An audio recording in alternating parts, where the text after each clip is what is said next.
The key to fluent English that most students don't use.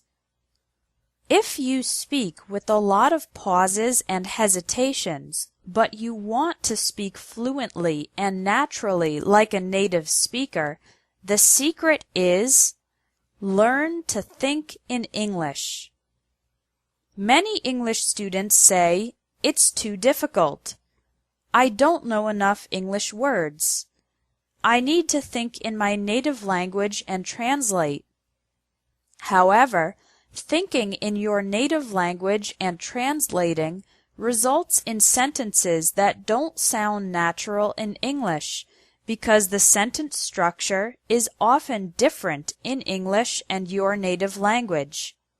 In addition, it takes too much time to think and translate when you're in a conversation, leading to pauses, hesitations, and the inability to speak fast and fluently. So, here is how you can learn to think in English from the beginner level to advanced. Level 1 is thinking in individual English words.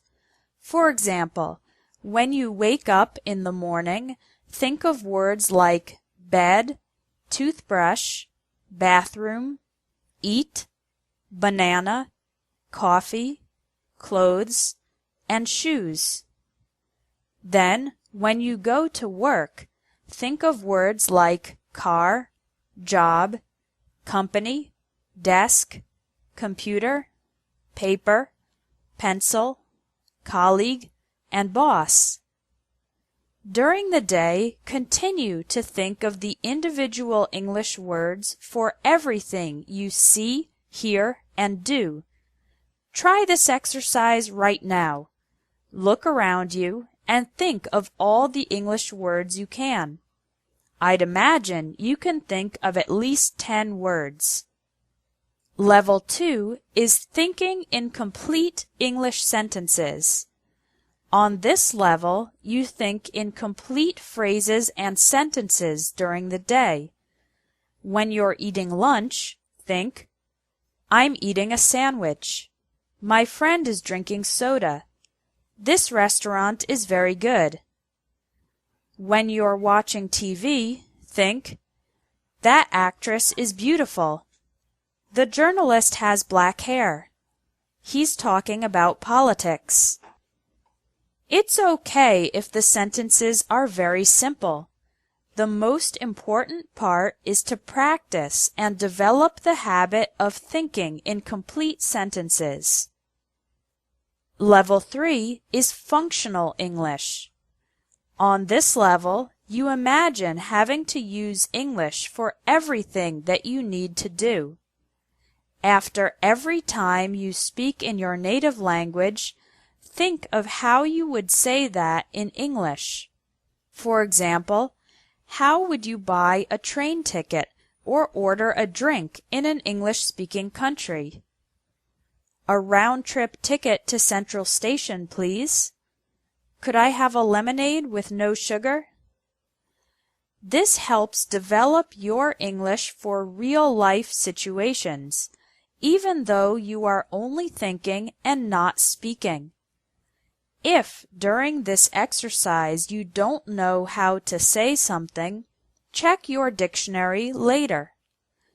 If you do this kind of mental practice regularly, you will develop the ability to use English in any everyday situation. Level 4 is narrative English, telling a story or speaking for a long time in English. It's best to do this exercise when you have some time, like when you're waiting in line or taking public transportation. Think of a memory or story that you would like to tell an English-speaking friend. Then, tell the story in your head in English. Because you are only thinking, not speaking, you can relax and do your best without all the pressure of a real conversation. I hope you can see that you don't need to be super advanced to learn to think in English. You can start today. Try one of the 4 levels this week: thinking in individual words, complete sentences, functional English, or narrative English. Thinking in English is the biggest tip for increasing your fluency because it makes you more confident and helps you speak more easily without hesitation. The next lesson is about correcting your English errors. You'll learn 5 of the most common English errors, and I'll explain how to fix them.